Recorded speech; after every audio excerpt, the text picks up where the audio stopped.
at ipinapakita ng Diyos kung paano ang kanyang bayan ay nagtagumpay.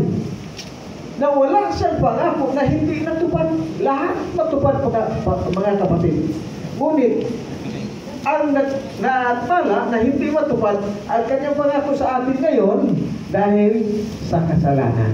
Ito, basahin natin. Isaiah chapter 59 verse 2. Ito po, ngunit pinaghiwalay ng iyong mga kasamaan, kayo at ang inyong Diyos, at ang inyong mga kasalanan ay siyang nagkubli ng kanyang mukha sa inyo. Ano pat siya ay hindi nakikinig? Kita niyo, no, maliwanag. Kinukubli ng Diyos ang kanyang mukha. Bakit? Dahil ang nagkukubli na hindi marinig ang ating mga hinanaing, mga dalangin kahit anong pag-pray natin. Pero mayroon tayong kinikimkim ng mga kasalanan sa ating puso. Di ba? Hindi natin pinakawalan. Kaya huwag tayong magtanim, Brother Dan. Mahirap yung magtanim ng kasalanan. Di ba? Naalala ko tuloy yung kwento ng unggoy. Kasi mayroong isang magsasaka na siya ay laging nagtatanim ng mais, laging inuubos at bunga ng mais niya. Alam niyo naman ang unggoy, paborito talaga niya yung mais. Nag-isip siya ngayon ng pamamaraan. Paano kaya niya mahuli itong mga unggoy? Naipag-isipan niya, mayroong mga maraming nyug. Alam mo, maraming bunga ng nyug na walang laman. Kanyang pinutasan yun at nilagyan niya ng hulin sa loob. Ang butas ng nyug, itama lang yung masuot yung kamay ng unggoy. Tapos alam niya naman ang ugali ng unggoy, pagka masuot pala ang kanyang kamay doon sa butas ng nyug, pagka makahawak yan, hindi talaga binibitawan. Yun ang ugali ng unggoy. Kaya alam niyo mga kapatid, ang nangyari, nahuli ang mga unggoy. Kasi hindi binitawan nila ang kung ano man ang naghawakan nila. Luwaki na yung kamay, hindi na mahugot Kasi may kinikimkim sila na hindi binitawan. Ganun din tayo mga kapatid. Tayo ay nahuli ng kaaway kung mayroon tayong hindi bitawan sa ating puso. Hindi tayo nagpapatawad. Kaya sabi ng Diyos, ang dalangin natin, ang kasalanan, ang siyang nagpapakubli sa kanyang mukha para hindi marinig ang ating dalangin. Kaya tayo mga kapatid ay talagang kaya tayo akayin ng kaaway. Kasi hindi tayo pinapakinggan ng Diyos. Kahit anong panalangin dahil yung kasalanan ay hindi mo inalpasan Kasi ang payo ng Diyos, kung mayroong laban sa atin, ay ating ipahayag. Yan ang gusto ng Diyos. Ipahayag at tayo ay magkaisa sa Kanya pag-ibig. Kasi pagka mayroong kinikimkim kaya, ang hirap mamuhay tayo na, di ba? Nasubukan natin, Brother Dan, mayroon tayong kagalit. Hindi tayo dadaan doon sa kabila. Dito tayo sa kabila daan. Kasi may kinikimkim tayong galit sa ating kapwa. Ang gusto ng Diyos, para tayo makatagal sa laban, ay tayo ay makibigan. Yan. Ang gusto ng Diyos, para tayo makatagal sa ating laban, kasi ito yung ating leksyon, ay ipinapaalala, ipinapakita ang mga kalagayan noong panahon ng mga Israelita. Kung paano sila nagtagumpay, nakapunta sila sa lupang pangako. Di ba? Kaya tinupad ng Diyos ang pangako niya doon na ang kanyang bayan ay dadalhin niya doon sa lupang pangako. Ngayon, sa ating kapanahunan, dadalhin tayo ni Kristo. Saan ang pangako niya? Sa langit na bayan. Di ba? Mababasa sa Juan,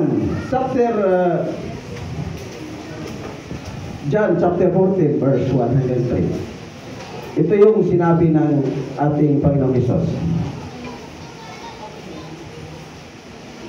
At kung ako'y pumunta roon at may handa ko,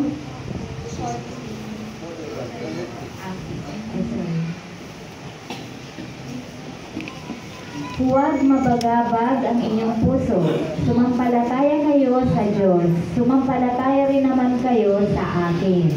Verse 2, sa bahay ng aking Ama ay maraming tahanan. Kung hindi gayon, sasabihin ko ba sa inyo na ako'y paparoon upang ihanda ko ang lugar para sa inyo? Verse 3, at kung ako'y pumunta roon at may handa ko ang isang lugar para sa inyo, ako'y babalik at kayo'y tatanggapin ko sa aking sarili upang kung saan ako naroroon, kayo rin ay naroroon. Kita niyo, maliwanag, ito yung pangako ng ating Panginoong Kristo sa atin ngayon. Dahil noong unang panahon, nakamta na ang pangako ng Diyos doon sa mga Israelita.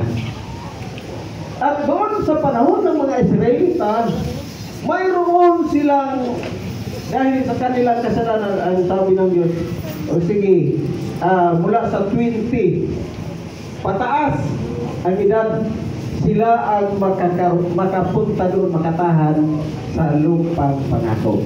Alam niyo yung iba kasi sila ay sumasalangsang sa Diyos, brother Dan. Kahit nakita na nila ang kapangyarihan ng Diyos, nakakalimot sila. Di ba? Kunting nararamdaman nila, kanilang iniindagan. Kagaya yung nagutom sila. Nila, ano ba naman, Moises? Dinala niyo kami dito sa ilang. Kasarap-sarap ng buhay namin doon sa Ehipto. Bakit ngayon ay pinapahirapan niyo kami dito? Kaya talagang nalumbay ang Panginoon. Alam niyo, nakikinig kasi ang Panginoon. Lalo na sa ating panahon ngayon, na ang Diyos, kaya ang iba nawawalan ng nanghihina kasi ay hindi naman namin nakita ang Diyos. Nasaan ba ang Diyos ngayon?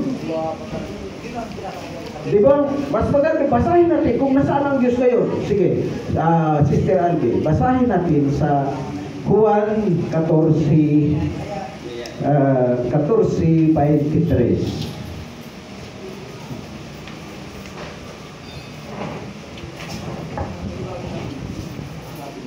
Sumagot si Jesus sa kanya, kung ang isang tao ay nagmamahal sa akin, ay kanyang tutuparin ang aking salita. At siya ay mamahalin ng aking Ama, at kami lalapit sa kanya, at kami gagawa ng tahanan kasama siya.